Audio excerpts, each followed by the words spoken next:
देखो इधर ध्यान दो, चैप्टर नंबर 7 में ऐसा हुआ है कि मेरिडियन में थोड़ा चल गया है, सानेन में बाकी है। तो ऐसा चैप्टर हम नहीं ले सकते जो खत्म हो चुका है और बाकी है। तो दैट्स वाई जो दोनों बैच मिक्स हैं। तो फ्लूइड मैकेनिक्स सुबह चालू हुआ है। Right now we will starting with gravitation. देखो बद्धू तसे जीवन में बद्धू मलसे में। इधर ध्यान दो। अब सिचुएशन ऐसी है कि gravitation is the most weightage wise important chapter. इसका वेटेज 9 मार्क्स जितना कुछ होता है फाइनल एग्जाम के अंदर। So right now we will starting with basic aspects of gravitation. 9th class में ग्रेविटेशन सीखा हुआ है आप सबने?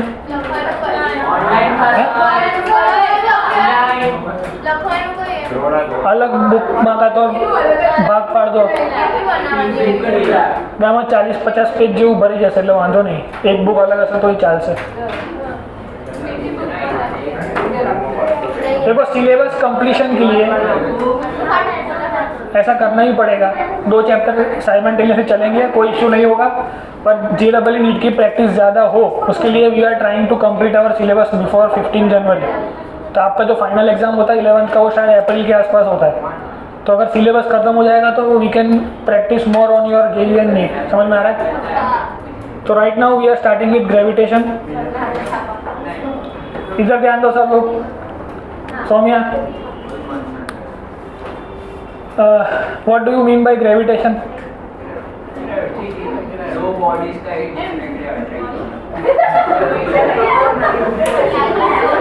9th क्लास में हमने ग्रेविटेशन का कुछ पढ़ा हुआ है? कुछ क्या पढ़ा है? नहीं पढ़ा। 9th क्लास कहाँ चला गया? ऑनलाइन कोई बात। सुधा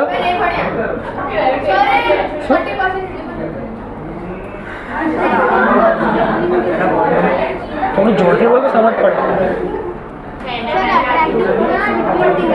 हाँ मैंने वो एक सवाल पूछा। ठीक है इधर ध्यान दो।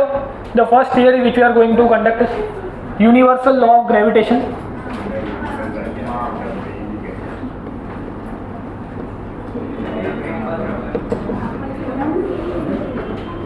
NCERT बंद कर दो।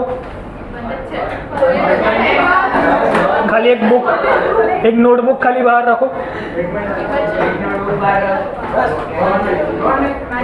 देखो इसका जो मटेरियल है मैं आपको कल तक जेरोक्स प्रोवाइड करवा दूंगा। Because we are following multiple books here. तो क्या है कि अलग अलग बुक से पूरा कंटेंट इधर आएगा तो आपको समझ में पूरा properly. We will try to start from the basics and we will go to JEE advance level. ठीक है, तो यूनिवर्सल लॉ ऑफ ग्रेविटेशन आप लोगों ने शायद सीखा हुआ है कि एनी 2 पार्टिकल्स, ये किसने ढूंढा था?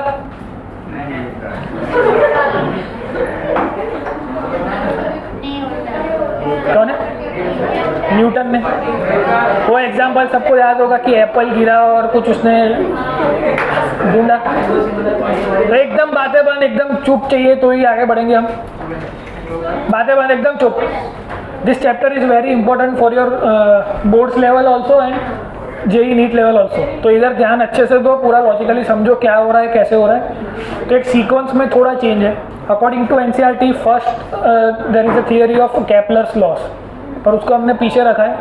एक प्रॉपर सीक्वेंस में इसको कन्वर्ट किया है। उसी सीक्वेंस में आपको नोट्स बनानी है, उसी सीक्वेंस में पढ़ना है। जैसे हम लोगों ने थोड़ा बहुत चैप्टर 5 के थोड़े मोरे लेक्चर पढ़े हैं मेरे पास, तो आपको आइडिया है कि हम कैसे पढ़ते हैं। तो logically we will start with NCERT but we will take it to complete. जहाँ तक वो जा सकता है उस लेवल तक हम उसको पढ़ेंगे। तो ग्रेविटेशन एक अनंत टॉपिक है जिसका कोई अंत नहीं है। बिकॉज हमें पता है हम जिस गैलेक्सी में रहते हैं वो कौन सी गैलेक्सी है? मिल्की वे। तो ऐसी बहुत सारी गैलेक्सी पॉसिबल है। समझ में आ रहा है क्या बोल रहा हूँ? तो ग्रेविटेशन का कोई अंत नहीं है। पर right now I am explaining you one thing कि अगर 12th क्लास में इलेक्ट्रोस्टैटिक्स आप अच्छे से पढ़ते हो तो ग्रेविटेशन आपको समझ में आ जाता है। और यहाँ पे अगर आपने ग्रेविटेशन को अच्छे से पढ़ा तो क्लास 12th जब स्टार्ट होगा वो सीधा इससे रिजेंबल करेगा। कैसे? तो 9th क्लास में हमने यूनिवर्सल लॉ ऑफ ग्रेविटेशन ऐसा सीखा था, Gm1m2/r²। सिमिलरली ऐसा ही एक फोर्स का फॉर्मूला आएगा, K Q1 Q2/r²। समझ में आ रहा है? लॉजिकली एनालॉजी समझाने की ट्राई कर रहा हूँ। जो 12th क्लास का फर्स्ट चैप्टर है वो सीधा यहाँ से स्टार्ट होगा। You just have to replace g by K and mass by charge. समझ में आ रहा है? जैसे मैं आपको पहले ही बता चुका हूँ कि 9th क्लास आपका 11th बनता है और 10th आपका 12th बनता है। 9th में हमने ग्रेविटेशन सीखा, force and loss of motion सीखा, वो और डिटेल में 11th में आया। 10th क्लास में हमने इलेक्ट्रिसिटी सीखा, चार्ज के बारे में सीखा, electric magnetic effect of electric current सीखा, ऑप्टिक्स सीखा, मिरर्स, लेंसेस, वो सब 12th में फिर से आएगा। समझ में आ रहा है? पर और डिटेल में और प्रिसाइज वे में जाएगा। हमने यहाँ तक ये पढ़ा हुआ है 9th क्लास के अंदर, इसको और डिटेल में समझना है कि ये कहाँ से आया, ये जी कौन है, m1 m2 क्या है, तो तुमको समझ में आ रहा है कि मास का मतलब क्या होता है? Amount of substance is known as mass. समझ में आ रहा है कि किसी भी बॉडी के अंदर जो अमाउंट ऑफ सब्सटेंस भरा हुआ है उसे हम मास बोलते हैं। समझ में आ रहा है? Which is a constant quantity. समझ में आ रहा है? Mass is constant. Suppose I am considering this duster on earth, तो इसके अंदर कुछ अमाउंट ऑफ सब्सटेंस है, मतलब जो अमाउंट ऑफ वुड है विच विल बी कांस्टेंट। अगर मैं इसको गैलेक्सी में, यूनिवर्स में कहीं भी ले जाऊँ तो उसका मास कांस्टेंट रहेगा, but weight force on the duster by earth that will be changing. मतलब हमको पता है कि हमारा जो वेट यहाँ पर अगर 60 kg है और अगर हम मून पे चले जाएंगे तो हमारा वेट क्या हो जाएगा, डिवाइड बाई 6, तो 10 किलो हो जाएगा। तो वो क्या होता है, weight force, W is equal to mg। समझ में आ रहा है? Mass is constant but gravitational acceleration due to earth and due to moon, that is the particular quantity जो चेंज हो रही है। समझ में आ रहा है? लॉजिकली थोड़ा बहुत आपको मैं इंट्रोडक्शन दे चुका हूँ कि ये चैप्टर क्यों इंपॉर्टेंट है। अभी के लिए क्यों इंपॉर्टेंट है, बिकॉज इसका सबसे ज़्यादा वेटेज है in your 11th class. 12th के लिए क्यों इंपॉर्टेंट है, बिकॉज 12th का जो चैप्टर पहला हम पढ़ेंगे, इलेक्ट्रोस्टैटिक्स 1, इलेक्ट्रोस्टैटिक्स 2, उसमें सीधा यहाँ का रिजेंबलेंस देखने को मिलेगा। खाली g को रिप्लेस करना है k से, q1 q2 को रिप्लेस करना है m1 m2 से। मतलब अगर 12th में हो ये चैप्टर ध्यान से पढ़ा तो ये आ जाएगा, यहाँ पे ये ध्यान से पढ़ा तो 12th में ये आ जाएगा। समझ में आ रहा है? All the formulas will be directly applicable, just उसको वहाँ से उठा के यहाँ रखना है। समझ में आ रहा है? यहाँ पे 12th में इलेक्ट्रिक फील्ड नाम की एक चीज़ आती है जिसका फॉर्मूला होता है q/r²। यहाँ पे आएगी ग्रेविटेशनल एक्सिलरेशन, सेम फॉर्मूला उसका बनेगा gm/r²। बुक में अगर फॉर्मूला देखा हो तो ग्रेविटेशनल एक्सिलरेशन का फॉर्मूला होता है gm/r²। समझ में आ रहा है? ये सब कुछ समझेंगे ये कहाँ से आया, कैसे डिराइव हुआ, पर आपको इंपॉर्टेंट समझाने की कोशिश कर रहा हूँ कि this chapter is very very important for your class 11th weightage के पर्सपेक्टिव से, JEE नीट में इसके क्वेश्चंस के पर्सपेक्टिव से, और 12th क्लास के साथ इसका जो एसोसिएशन है उसके पर्सपेक्टिव से। समझ में आ रहा है? तो ऑल द थियरीज एनालॉजिकली, लॉजिकली उसकी सीक्वेंस वाइज आपको समझ में आनी चाहिए। समझ में आ रहा है? इसका कोई रिस्पॉन्स देना पड़ेगा तो हमको समझ में आएगा कि समझ में आया सबको। तो right now we are understanding universal law of gravitation. ये क्या चीज़ समझाता है हमें, ये क्या चीज़ समझाता है हमें, उसका आंसर कैसे होता है? ये वो सवाल थोड़ी है, आंगली करवाने की, तू रिस्पॉन्स करवाने की। कोई बात नहीं, चलो। Consider a situation where two particles of mass m1 and m2 is separated by distance r। वहाँ पे हम इसको क्या बोलते थे, इनवर्स स्क्वायर लॉ। इसको ऐसा भी बोलते हैं, इनवर्स स्क्वायर लॉ।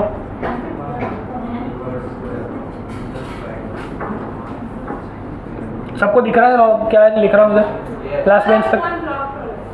ये तो पहला पूछी हो, मुखिया बाद मुखिया हो, नहीं आता। तू हट जा, इसके पीछे बैठ जा।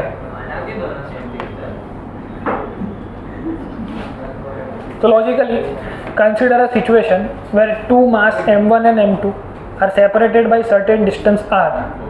अब ये कौन सा कंडीशन हुआ? मास का फॉर्मूला, डेफिनेशन हमको पता है, mass is amount of substance. कि दुनिया का कोई भी मास अगर सर्टेन डिस्टेंस पे रखा हुआ है, so there will be one type of force will act between them. उसका टाइप क्या होता है? Attraction type. बट ये फोर्स इतना छोटा है, 10⁻36 की रेंज से छोटा है। अगर ये दो बेंच एक दूसरे के आजू बाजू रखी हुई है, उनके बीच में कोई डिस्टेंस भी है, उन दोनों के बीच में अट्रैक्शन है। ये कौन कहता है? Universal law of gravity, but due to its own mass अभी ये दोनों अर्थ की ग्रेविटी के इन्फ्लुएंस में है। समझ में आ रहा है? That's why they can not attract each other. Logically अगर आप समझो तो जब न्यूटन जिस पेड़ के नीचे बैठा था वहाँ से एप्पल नीचे गिरा तो उस एप्पल के पास दो ऑप्शन थे कि या तो वो अर्थ के पास आए या तो इधर कहीं पे मून भी था, वो मून पे पास भी जा सकता था। समझ में आ रहा है? लॉजिकली अगर कंडीशन सोचो है,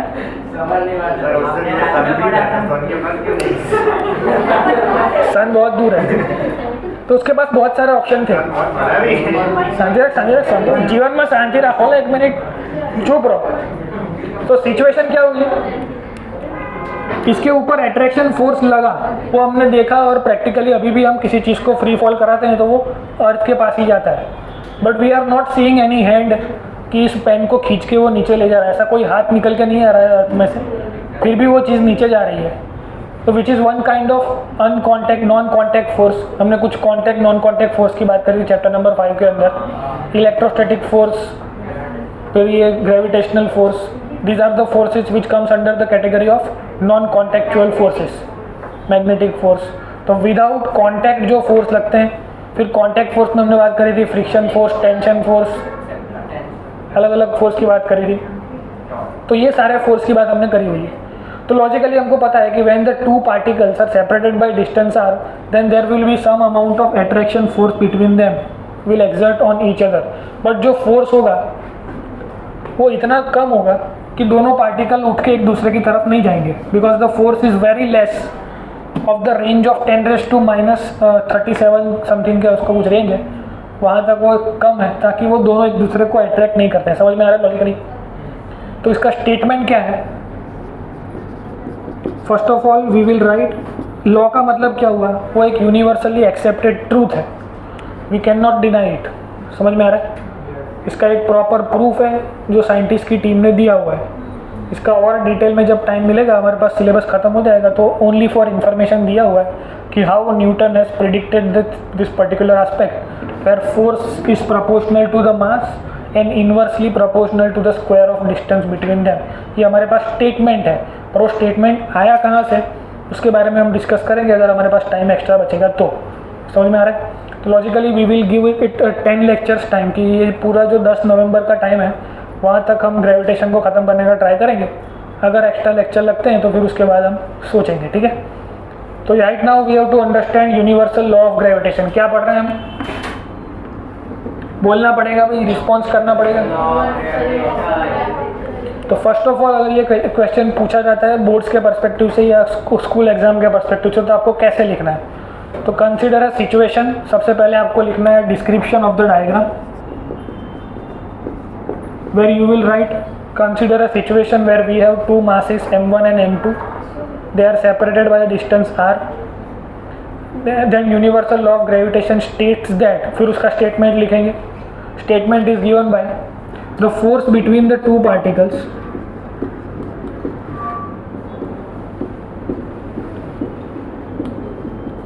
is directly proportional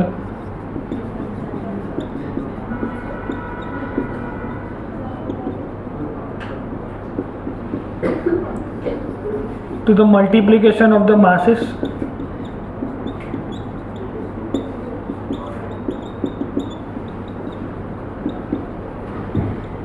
and inversely proportional to the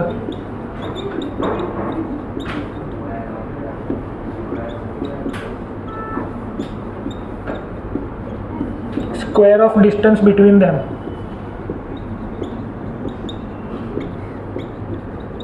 अब इसका मतलब क्या हुआ? Because the force is inversely proportional to the square of distance between them, that's why this law is called as inverse square law. तो कई बार पूछते हैं कि why universal law of gravitation is also known as inverse square law, because the proportionality of distance with the force is the square of the distance between the two particles। समझ में आ रहा है? inversely proportional to the square of distance between them।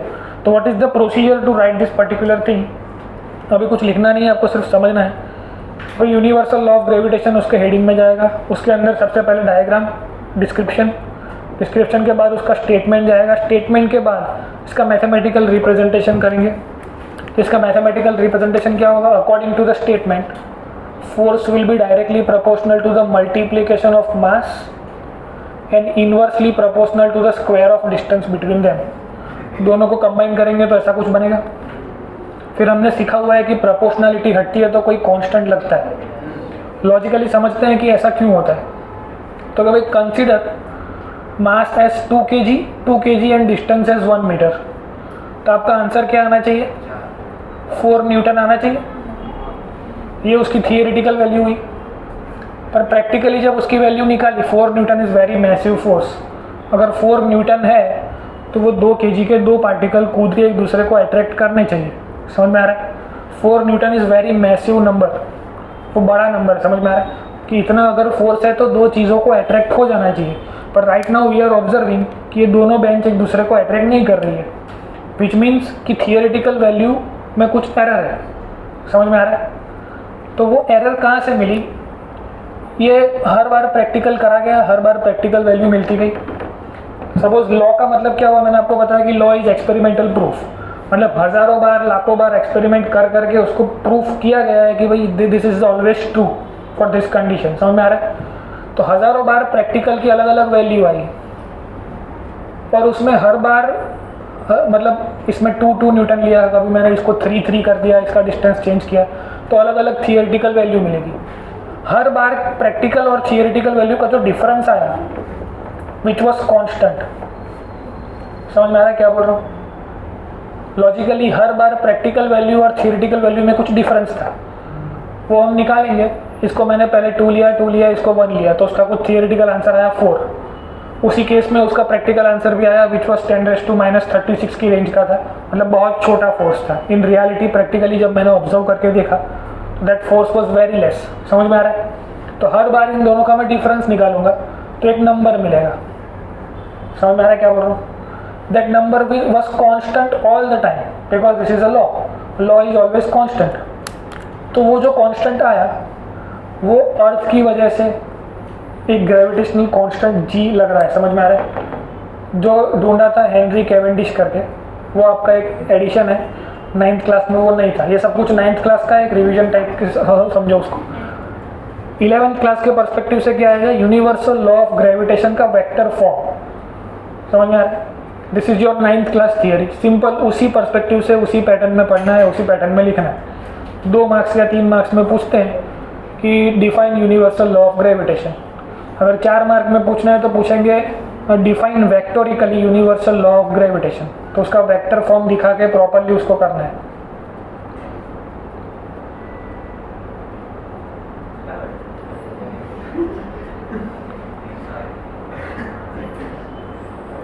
तो समझ में आ रहा है क्या करना है? तो लॉजिकली प्रोपोर्शनलिटी हटेगी तो कोई कांस्टेंट आएगा विच इज जी।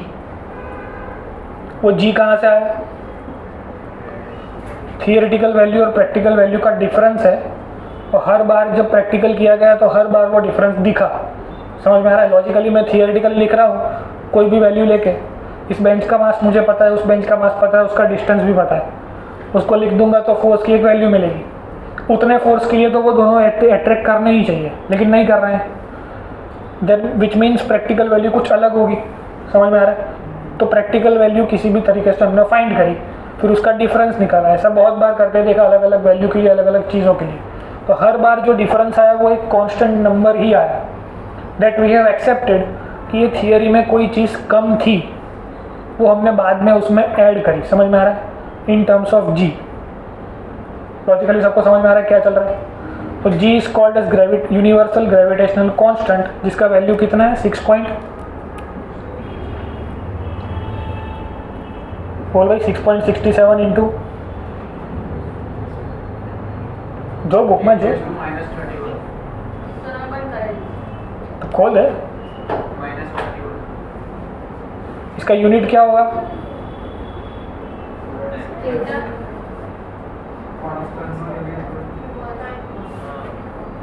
देखो ये आपने चैप्टर नंबर 2 में किया होगा। जी का यूनिट भी आपको पता होगा और उसका डायमेंशनल एनालिसिस भी बनाना आपको आना चाहिए। देखो ये जी इधर रहेगा, तो newton metre square upon kilogram का स्क्वायर। जी को सब्जेक्ट बनाओ, इसको उधर ले जाओ, तो F into R square divided by M1 into M2। इसका यूनिट क्या होता है? न्यूटन। डिस्टेंस का स्क्वायर मतलब मीटर स्क्वायर, किलोग्राम किलोग्राम तो किलोग्राम का स्क्वायर। अब इसका MLT बनाना है तो कैसे बनेगा? Dimensional formula.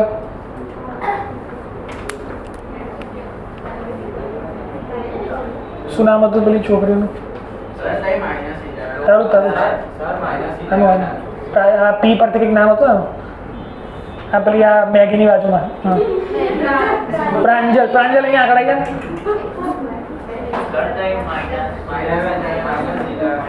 -11 newton metre square upon kilogram square. तो लॉजिकली F का फॉर्मूला यहाँ तक मिल गया हमको, इसका यूनिट न्यूटन में होगा। This equation is always true in any condition. फिर हमें क्या करना है? G का यूनिट बनाए। G का यूनिट बनाने के बाद उसका MLT बताओ। MLT पता है क्या बोल रहा हूँ? डायमेंशनल एनालिसिस क्या होता है? फोर्स का M1 L1 T -2, इसका होता है L2, इसका होता है M2। बराबर M इनवर्स L3 T⁻²। तो इसको लिखो अच्छे से, प्रॉपरली क्या लिखना है? हेडिंग लगाओ universal law of gravitation. We can also state it inverse square law. उसका डिस्क्रिप्शन लिखना है डायग्राम बनाने के बाद कि as given in the diagram we have two masses M1 and M2 separated by distance r। So ये simply 9th का revision है, कुछ भी 11th का अभी स्टार्ट नहीं हुआ है। एक बेसिक आइडिया दे रहा हूँ कि ऐसे हमको पढ़ना है, इसके बाद आपका चैप्टर स्टार्ट होगा।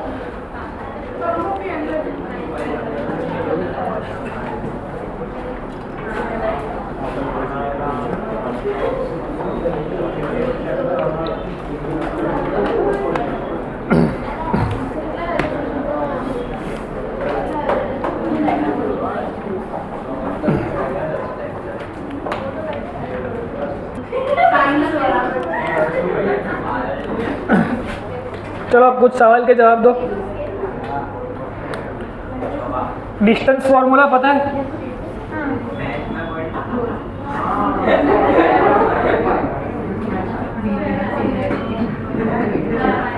If we have two vectors, vectors के बारे में थोड़ी चीजें बताओ। मेरे हिसाब से आपको आता ही होगा, पर फिर भी we have two vectors, r1 vectors and r2 vectors are two position vectors. If I want to find the distance between these two vectors, क्या मुझे आगे नहीं आई मुहूर्त जो हम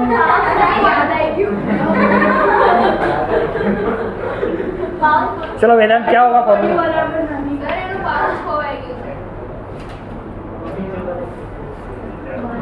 distance formula, distance formula, distance between the two vectors.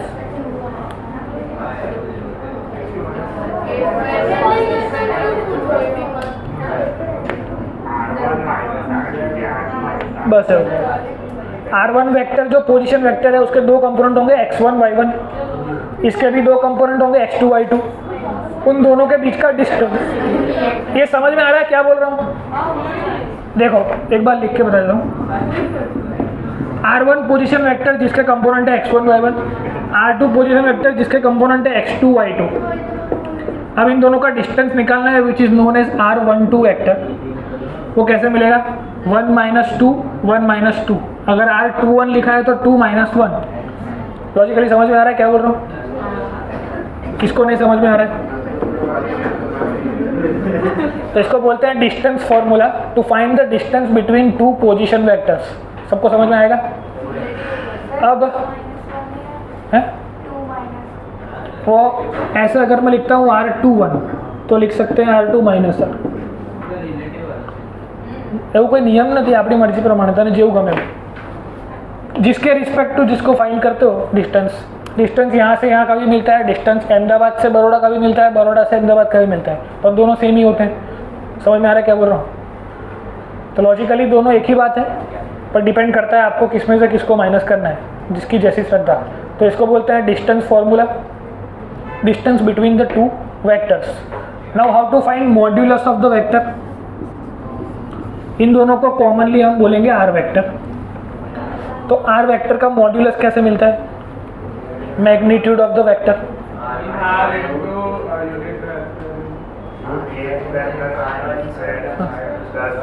ऐसा सीखा है, कंपोनेंट के स्क्वायर के एडिशन का स्क्वायर रूट क्या होता है? एक साथ बोलना है, कंपोनेंट के स्क्वायर के एडिशन का स्क्वायर रूट। जैसे कविता है, कविता देखो इधर ध्यान दो,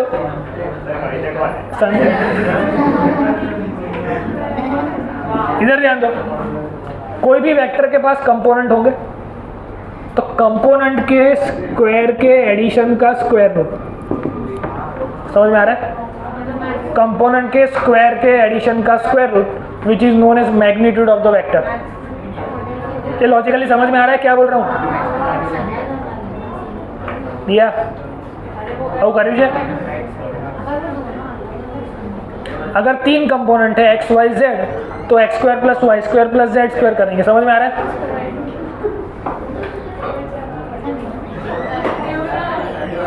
नहीं समझ पड़े?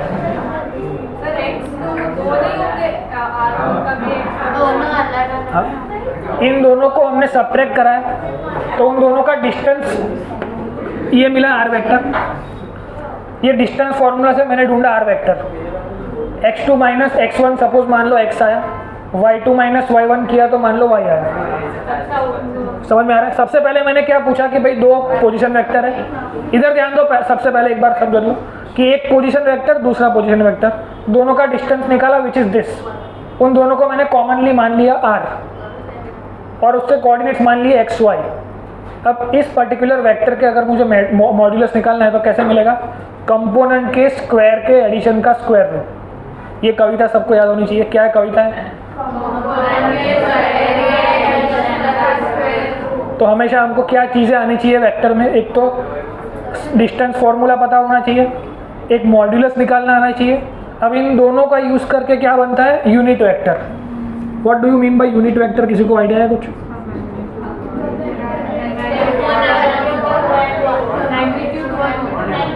हाँ, असल में क्या होता है, शांति रहो, शांति। देखो अब क्या होगा, एक मिनट बद्दा चुप नहीं देना। एक मास है, मान लो अर्थ है और मून है। शांति रखो ला भाई, बस બહુ સારું બનાવો તો સાચું થઈ જાય એટલે બીજું तो क्या होगा? अर्थ है और मून है, तो earth will exert attraction force on the moon.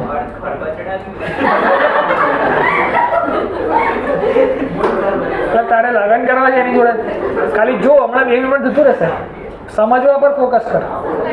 इधर ध्यान दो, बातें बंद हो। Unit vector is actually address of the vector. Direction दिखाता है यूनिट वेक्टर। कैसे समझाता हूँ, शांति रखो, एकदम चुप। अब अलोंग द एक्स एक्सिस ऐसा हम बोलते हैं, अगर मैं किसी पार्टिकल को फोर्स लगाता हूँ और वो एक्स एक्सिस में आगे बढ़ता है तो हम रिटर्न फॉर्मेट में लिखते हैं कि particle will move along the x axis. समझ में आ रहा है? और उसको मुझे फॉर्मूला में लिख के दिखाना है कि ये एक्स एक्सिस में जा रहा है, तो हम कैसे बोलते हैं? Displacement will be 3 i cap. इसका मतलब क्या हुआ? 3 is the number and i cap is the address where the particle is going. तो i cap is the unit vector of x axis. समझ में आ रहा है कि 3 i कैप का मतलब क्या हुआ कि जो भी मैंने फोर्स लगाया, अगर force is equal to ma है, लेकिन ये किस कहाँ पे लगा? i मतलब x एक्सिस पे फोर्स लग रहा है, मतलब पार्टिकल x एक्सिस पे जाएगा। समझ में आ रहा है? तो विदाउट राइटिंग इट कि पार्टिकल कहाँ जा रहा है, मुझे सिर्फ फॉर्मूला से पता करना है कि पार्टिकल कहाँ जा रहा है। तो बाय दिस मीन्स हमको समझ में आ जाएगा यूनिट वेक्टर जिसका माथा पर कैप होता है, उसका मतलब क्या हुआ कि उसकी डायरेक्शन दिखा रहा है। अब अर्थ ने मून पे अट्रैक्शन लगाया, तो जिसके ऊपर फोर्स लगा उसके ऊपर आप ओरिजिन मानो। या जिसने फोर्स लगाया उसके ऊपर ओरिजिन मानो, तो हमें क्या पता चलेगा, force on moon due to earth and force on earth due to moon, there will be two types of forces. अब मुझे दिखाना है कि अर्थ ने मून पे अट्रैक्शन लगाया, तो वो अट्रैक्शन किस तरफ होगा, ऐसे होगा, अर्थ ने अपनी तरफ मून को खींचा। तो इसको समझाने के लिए मुझे इस फोर्स को कैसे लिखना पड़ेगा, माइनस जे कैप, समझ में आ रहा है। अगर मैं इस पे ओरिजिन मानता हूँ तो ये माइनस जे में है, सॉरी माइनस आई में है, अगर इस पे मानता हूँ तो भी माइनस आई में है, समझ में आ रहा है। तो this force is in minus I cap. तो unit vector gives us information about the direction of physical quantity, समझ में आ रहा है। तो यूनिट वेक्टर ढूंढते कैसे हैं, क्योंकि unit vector is known as vector upon modulus of the vector, मतलब vector upon modulus of the vector. समझ में आया क्या करना है। तो लॉजिकली हमें क्या क्या पता होना चाहिए, एक तो डिस्टेंस फार्मूला, एक मॉड्यूलस। डिस्टेंस फार्मूला और मॉड्यूलस दोनों को कंबाइन करके बनता है यूनिट वेक्टर, समझ में आ रहा है। यूनिट वेक्टर क्या दिखाता है, तो direction of force, direction of any physical quantity, समझ में आ रहा है।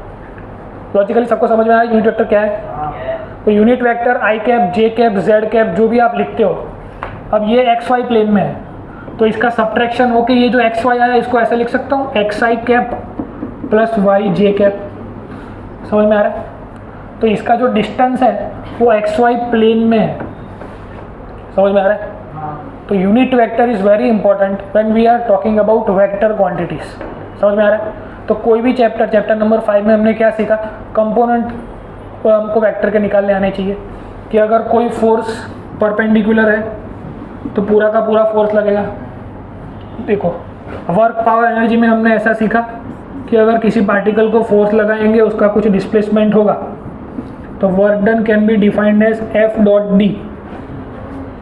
पर एक्चुअल मतलब क्या हुआ, force in the direction of displacement into displacement. उसका जो एक्चुअल डेफिनेशन होता है, फोर्स कैन बी कैसे कैसे पर्टिकुलर फॉर्म में फोर्स लग सकता है, तो ऐसे लग सकता है पूरा एक्स कैप में, तो ये जो आंसर आएगा वो आई कैप में आएगा। बट ये डॉट प्रोडक्ट है तो ये कैसा आंसर आएगा, स्केलर आंसर आएगा।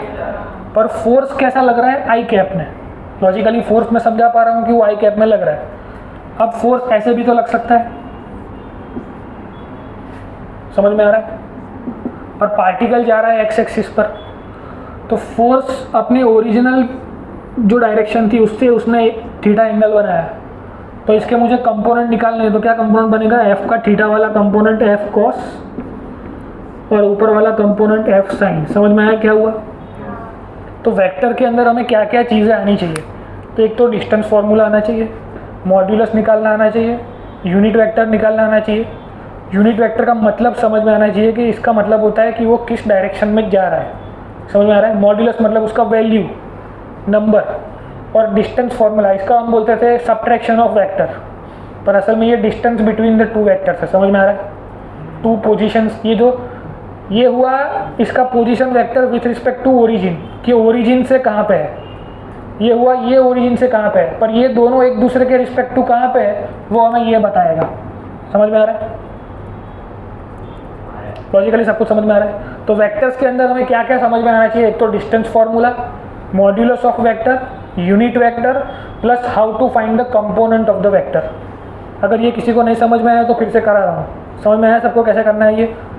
कोई है किसको नहीं समझ में आया, ये सब कुछ समझ में आया लॉजिकली। तो कंपोनेंट निकालने आना चाहिए।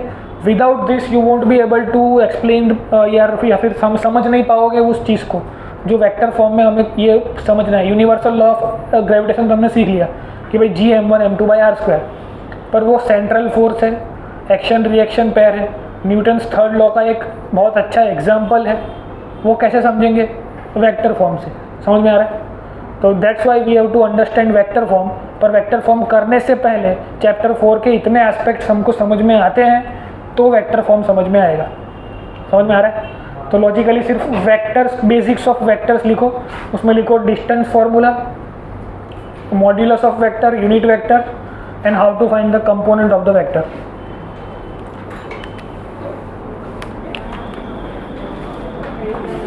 જરૂર નથી કરાવવાની, પણ जिन लोगों को नहीं समझ में आ रहा है कि कैसे हो रहा है तो डायरेक्टली पूरा वो वेक्टर फॉर्म ही समझ में नहीं आएगा।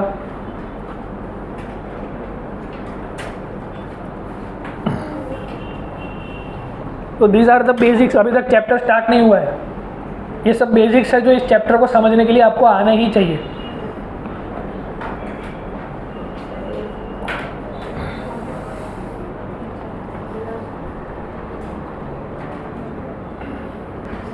चलो इधर ध्यान दो फिर से एक बार। यहाँ पे जो सीखा है वो तीनों इस एग्जांपल से आपको समझ में आ जाएगा। दो वेक्टर हैं, दोनों का डिस्टेंस, मॉड्यूलस और unit vector. Now consider a triangle ABC जिसमें हाइपरटेनियस को हमने फोर्स माना जो थीटा एंगल पे वर्क कर रहा है। तो इस फोर्स का थीटा वाला component will be F cos और यहाँ का component will be F sin। ये लॉजिकली समझ में आया कैसे कंपोनेंट निकाले। फिर इसको अगर एग्जाम्पल से सीखना है तो एक एग्जाम्पल मानो कि किसी भी पार्टिकल को अगर F फोर्स x डायरेक्शन में लगाया तो particle will displace in the x direction only. Logically समझ में आ रहा है क्या कर रहा हूँ ये। पर सपोज अब मैंने फोर्स लगाया ऐसे, हॉरिजॉन्टल के साथ कुछ एंगल बना दिया, तो अब कौन सा कंपोनेंट ऑफ फोर्स उसका डिस्प्लेसमेंट करा रहा है? तो F cos थीटा उसका डिस्प्लेसमेंट करा रहा है। समझ में आ रहा है? तो F cos theta multiplied by displacement will give us work done. समझ में आ रहा है? लॉजिकली इसका डेफिनेशन जब वर्क डन का हम लिखते हैं तब लिखते हैं कि force in the direction of displacement या फिर component of force in the direction of displacement multiplied by displacement is known as work done. किसी ने फोर्स यहाँ लगाया, वर्क डन पीछे हुआ, तो उसे बोलते हैं नेगेटिव वर्क डन। समझ में आ रहा है? डिस्प्लेसमेंट पीछे हुआ, फोर्स लगाया था मैंने इधर, तो फोर्स विल बी प्लस पर डिस्प्लेसमेंट विल बी नेगेटिव, तो पूरा आंसर आएगा माइनस F डॉट डी। हाँ मतलब लॉजिकली समझो कि બે જણા એકબીજાને ફોર્સ લગાવે છે પણ સામેવાળાના ફોર્સથી હું પાછળ જતો રહ્યો તો નેગેટિવ વર્ક ડન થયું ને, એનું વર્ક ડન મારા પર થયું। ये सब हम सीखेंगे हीट एंड थर्मोडायनेमिक्स जब पढ़ेंगे तब, कि work done by the body to the system and work done from the system on the body. ये सब दो तीन चीज़ें होती हैं, वो टॉपिक बाई टॉपिक आएगा आगे। पर अभी आपको लॉजिकली कंपोनेंट निकालने आने चाहिए। इतना बेसिक वेक्टर्स जो हमने चैप्टर नंबर 4 में सीखा हुआ है वही है, कुछ अलग नहीं है।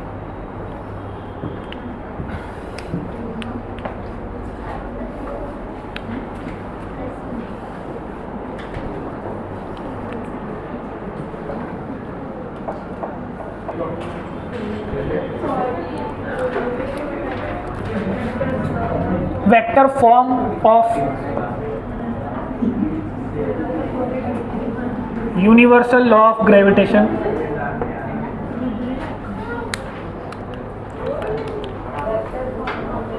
Vector form of universal law of gravitation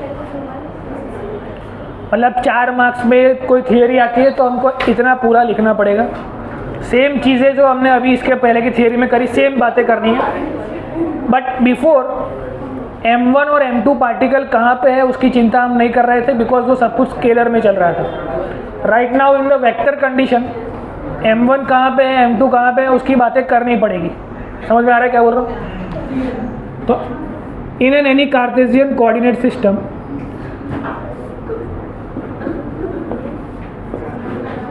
we have 2 position vectors.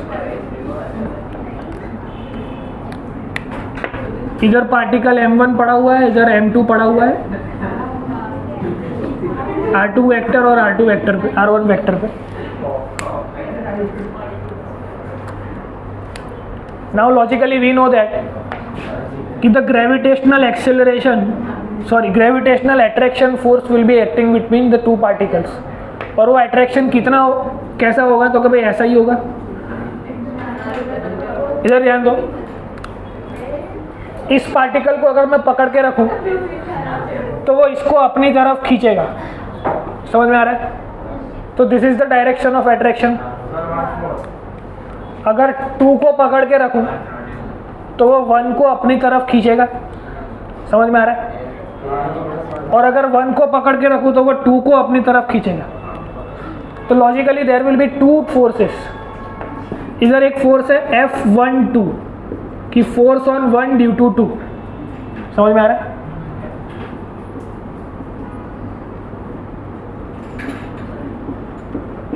ये F12 का मतलब क्या हुआ? Force on particle 1 due to particle 2।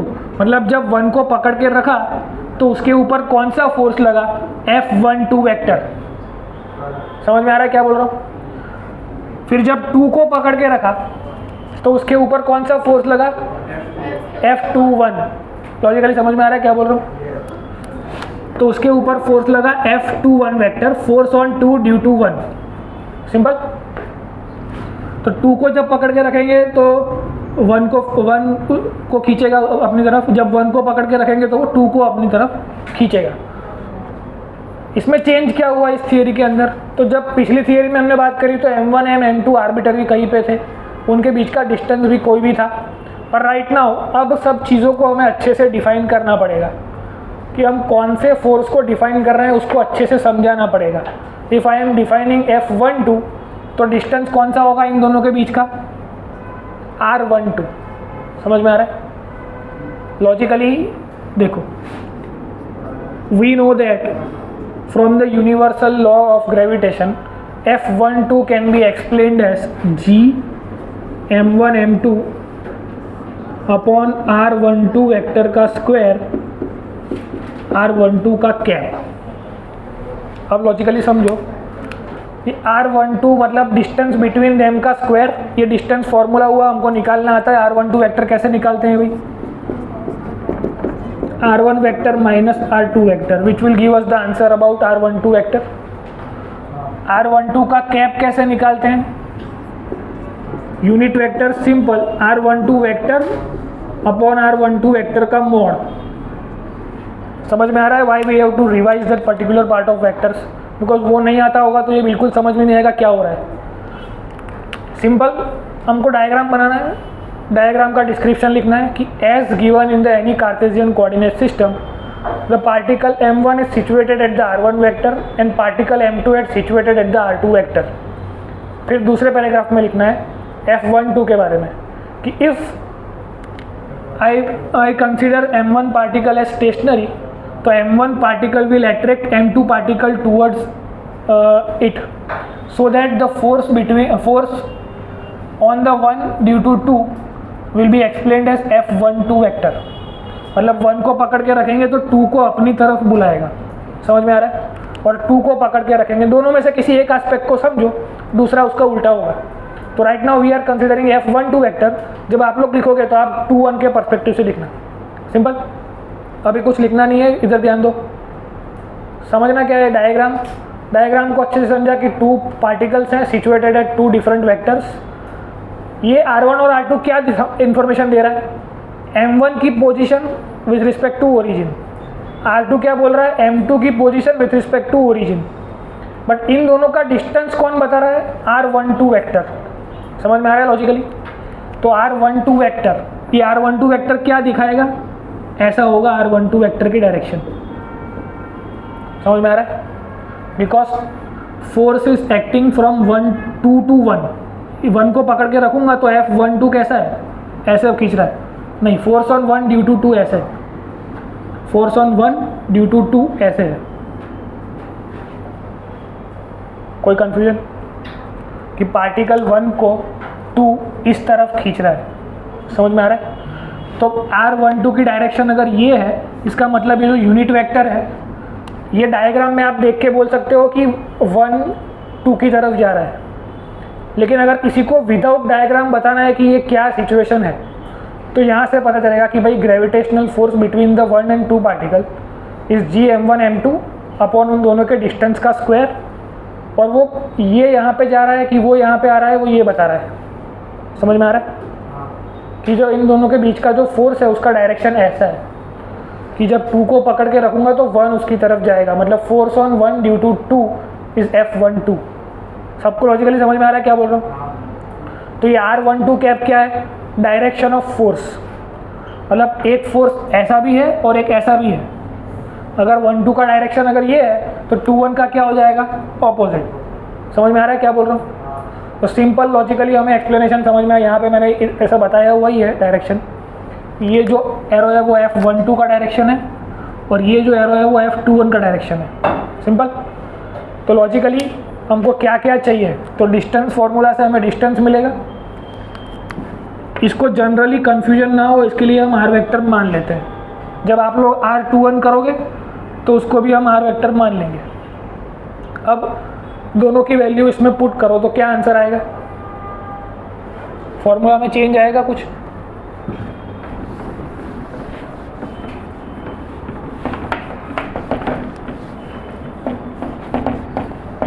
Statement जो मैंने आपको पहले लिखा है वही लिखना है, सब कुछ वैसे ही लिखना है। डिस्क्रिप्शन सेम काम करना है। डायग्राम, सबसे पहले डायग्राम बनेगा, उसका डिस्क्रिप्शन होगा, उसके बाद स्टेटमेंट के बाद मैथमेटिकल फॉर्म जो हम पहले कर चुके हैं वही सब कुछ करना है। फिर उसको वेक्टरिकली रिप्रेजेंट करना है। तो डायरेक्टली ये वेक्टर का जो पार्ट है वो सीधा मैंने यहाँ पे लिखा हुआ है, समझ में आ रहा है? फिर क्या करना है, F12 वेक्टर को और डिटेल में लिखना है। Putting these two values inside the formula, we will have G M1 M2। ये तो R12 वेक्टर का मॉड्यूलस है, उसके मॉड्यूलस को मैंने नाम दिया है R², मॉड R का स्क्वायर, ऐसा बोल देते हैं उसको, मॉड R का स्क्वायर। सिंपल। अब R12 कैप को अगर मैं ओपन करूंगा तो क्या होगा, R12 वेक्टर अपॉन R12 का मॉड्यूलस। समझ में आ रहा है? यूनिट वेक्टर को ओपन करेंगे तो ये मिलेगा। अब इन दोनों को मल्टीप्लाई कराओगे तो क्या मिलेगा, GM1 M2 upon mod R का क्यूब इंटू R12 वेक्टर। तो ये उसका वेक्टर फॉर्म हो गया। दिस इक्वेशन, इसका कुछ भी नाम दे दो, equation number ABCD। This equation is known as vector form of universal law of gravitation. सबको समझ में आया? अब लॉजिकली जब आप लोग F21 फाइंड करोगे तो ये सेम फॉर्मूला आएगा पर माइनस में आएगा। फिर हम क्या बताएंगे कि F12 is nothing but the F21, both the forces are same but direction अलग अलग है, तो एक फोर्स माइनस में एक फोर्स प्लस में। समझ में आ रहा है? तो लॉजिकली जैसे मैंने 1-2 के लिए पूरा एक्सप्लेन किया है, you will be explaining for F21 और आपका आंसर माइनस में आना चाहिए। कैसे माइनस में आएगा वो बता देता हूँ। आप लोग करोगे R2 माइनस R1, अब उस R2 माइनस R1 को R12 में कन्वर्ट करने के लिए माइनस को कॉमन निकालना पड़ेगा, तो सब कुछ कैसा आएगा, माइनस में आएगा। अब जिसको समझ में आएगा उसका प्रॉपरली पूरा डेरिवेट हो जाएगा और ये फाइनल आपका आएगा। उसके बाद मैं लिखवा रहा हूँ जो कुछ चीज़ें लिखनी है। समझ में आया कैसे डिराइव करना है? तो सेम चीज़ 4 मार्क्स के लिए very important question, vector form of universal law of gravitation. Normally 4 marks में पूछते हैं तो हमको यही लिखना होता है, 2 मार्क्स में कभी नहीं पूछते हैं, पर कभी पूछे तो इसके पहले जो हमने लिखा स्केलर फॉर्म वो लिखना है। सिंपल। वेक्टर फॉर्म कब आएगा, जब चीज़ें 3D में चली जाएगी तब हम वेक्टर फॉर्म का यूज़ करेंगे। बाकी कौन सा फॉर्मूला यूज़ करेंगे, जो इसके पहले था वही। उसके थोड़े बहुत क्वेश्चन सॉल्व करेंगे तो आपको आइडिया लग जाएगा कि कब वेक्टर फॉर्म यूज़ करना है और कब नहीं करना है।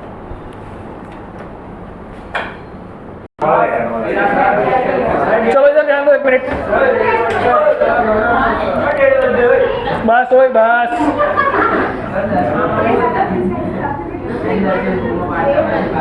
चलो इधर ध्यान दो। If you want to write F21 vector तो हम क्या लिखेंगे, GM2 M1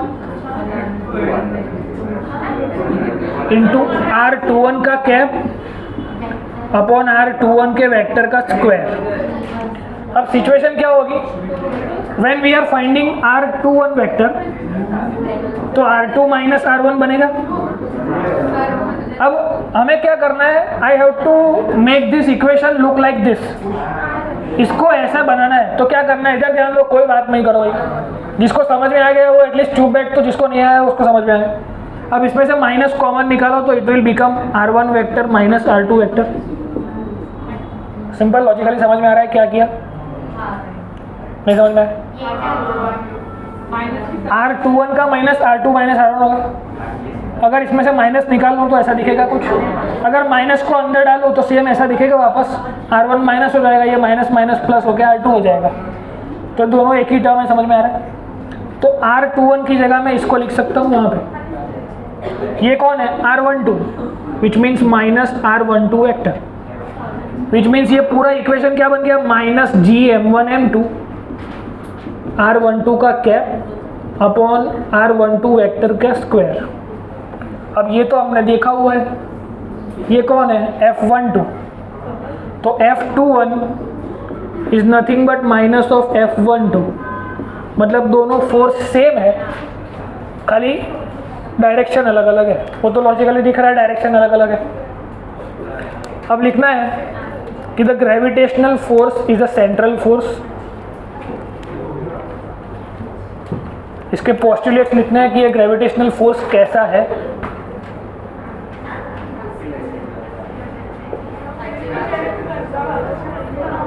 समझा रहा हूँ सेंट्रल फोर्स का मतलब क्या हो रहा है, सब समझाऊंगा, टेंशन मत लो।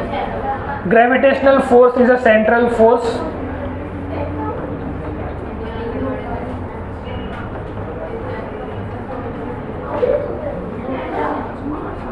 It is action reaction pair force. अब एक्शन रिएक्शन पेयर कब बोल सकते हैं, जब वो न्यूटन्स थर्ड लॉ को फॉलो करता हो। न्यूटन्स थर्ड लॉ को फॉलो कराने के लिए मैंने आपको 4 चीजें चेक करने को बोली थी कि ये force line joining the 2 particles लग रहा है, तो क्या हाँ भाई 2 अलग अलग बॉडी है, तो 2 अलग अलग बॉडी है। Nature of the force should be same, तो दोनों फोर्स का नेचर वही है, ग्रेविटेशनल फोर्स। तो 2 different bodies, same nature of force, line joining the 2 particles पे लग रहा है, मतलब this can be called force के डायरेक्शन ऑपोजिट है। ये 4 चेक पॉइंट्स होते हैं जो हम चेक करते हैं कि direction of force should be opposite and magnitude should be same. Force should be interact along the line joining the 2 particles. 2 bodies should be different. The nature of the force should be same. ये 4 points हम check करते हैं, तब हम बोल सकते हैं कि ये न्यूटन्स थर्ड लॉ को फॉलो कर रहा है। समझ में आ रहा है? कौन से 4 point? Nature of force, same nature of force, 2 different particles, 2 different body होनी चाहिए, फोर्स का डायरेक्शन ऑपोजिट होना चाहिए, मैग्नीट्यूड सेम होना चाहिए। ये 4 चीज़ें अगर चेकलिस्ट नहीं, ये दोनों तो एक ही में है। ये फोर्स लगना चाहिए लाइन ज्वाइनिंग द 2 पार्टिकल्स के ऊपर। ये फोर्स वर्क करता है along the line joining the 2 particles. मतलब ये 4 चीज़ जब हम चेक करते हैं तब उसको बोलते हैं हम न्यूटन्स थर्ड लॉ फॉलो कर रहा है, और न्यूटन्स थर्ड लॉ फॉलो कर रहा है, दैट्स वाई उसको हम बोल सकते हैं एक्शन रिएक्शन पेयर। समझ में आ रहा है? Why we can call it action reaction pair. और सेंट्रल फोर्स का मतलब होता है कि वो लाइन ज्वाइनिंग द 2 पार्टिकल्स पे लग रहा है, that's why it is called central force. समझ में आ रहा है? तो gravitational force is a central force, it is also action reaction pair, and it does follows Newton's third law. By this particular 4 aspects we can say that this is following Newton's third law of motion. So these are the postulates of universal law of gravitation, या फिर gravitational force के postulates बोलते हैं इसको, कि ये कैसा force है, तो सेंट्रल फोर्स है, एक्शन रिएक्शन पेयर है और न्यूटन्स थर्ड लॉ को फॉलो कर रहे हैं। नहीं हजी तो 8 कलाक बाकी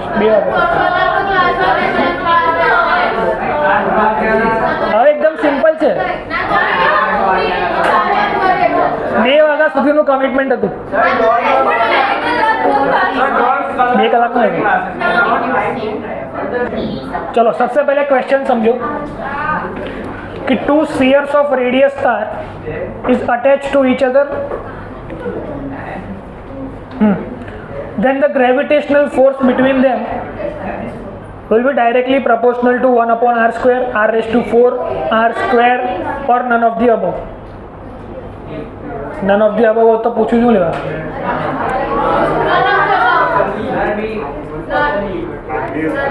सॉल्व करें बताओ ना।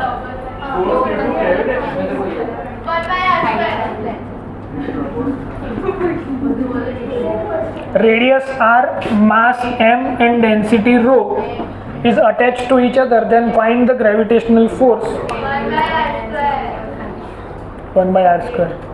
એવું પૂછવું તો હું લેવા પૂછે, થોડુંક તો કોમન સેન્સ લગાવો ને, ગપ્પુ તો અરખી રીતે મારો।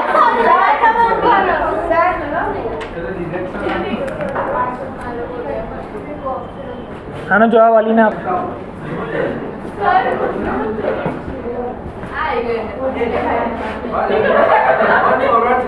देखो तो force is given by g m1 m2 by r square। पर मास के बारे में हमारे पास कोई इन्फॉर्मेशन थी नहीं, तो mass can be obtained by density equal to mass upon volume. तो mass equal to density into volume होगा। तो मास डेंसिटी का डेंसिटी कांस्टेंट है, दोनों की सेम है। वॉल्यूम क्या होगा 4/3 पाई आर क्यूब। तो मास की जगह क्या लिखना है, rho into 4/3 pi R cube. ये पहला मास हुआ। दूसरा mass rho into 4/3 pi R cube divided by 2r का स्क्वायर। समझ में आ रहा है क्या होगा? मतलब इधर आएगा 4r स्क्वायर। अब मुझे पूछा है f का प्रोपोर्शनलिटी, तो प्रोपोर्शनलिटी में सारे कांस्टेंट चले जाएंगे। तो g कांस्टेंट, रो भी कांस्टेंट, ये सब कुछ कांस्टेंट, ये सब कुछ भी कांस्टेंट, ये भी कांस्टेंट। तो क्या बचा r�6 अपॉन r�2, तो बचेगा r⁴। तो force will be proportional to r⁴।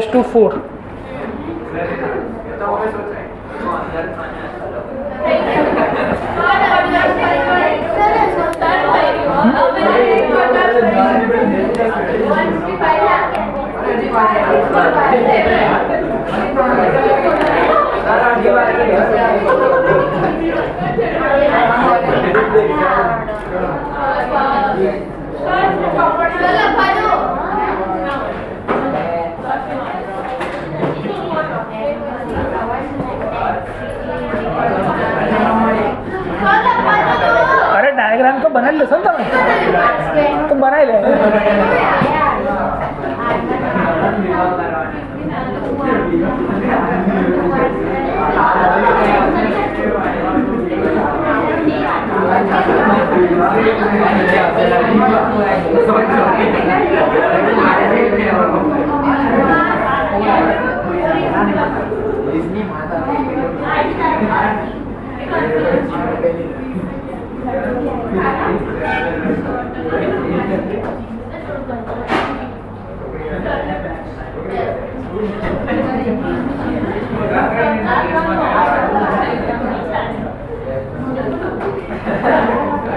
एक थियरी करा इधर ध्यान दो, इधर ध्यान दो। 1 मिनिट પછી જોડે લખી લે। हाँ नहीं करो, इधर ध्यान दो। चुप एकदम, इधर ध्यान दो।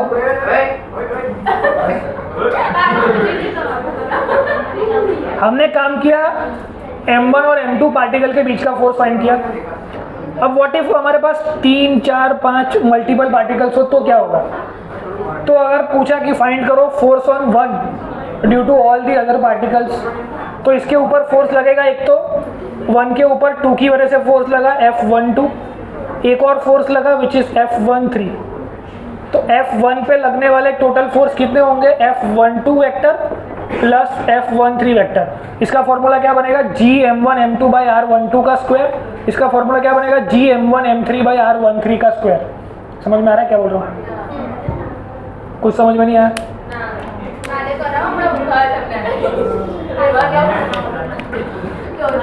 सारू चलो वांधो नहीं, आटलू खाली नोट कर लो पछी काले मळीए। सुपरपोजिशन प्रिंसिपल कहेवाय ने कि बहु बधा मास होय ए बधा मास थी कोई एक मास पर फोर्स फाइंड करवानो। तो superposition principle of the universal law of gravitation एवी एक थियरी है, बुक में है कि नहीं खबर नहीं, पर एना परथी आवो क्वेश्चन पूछाय। क्वेश्चन एवो छे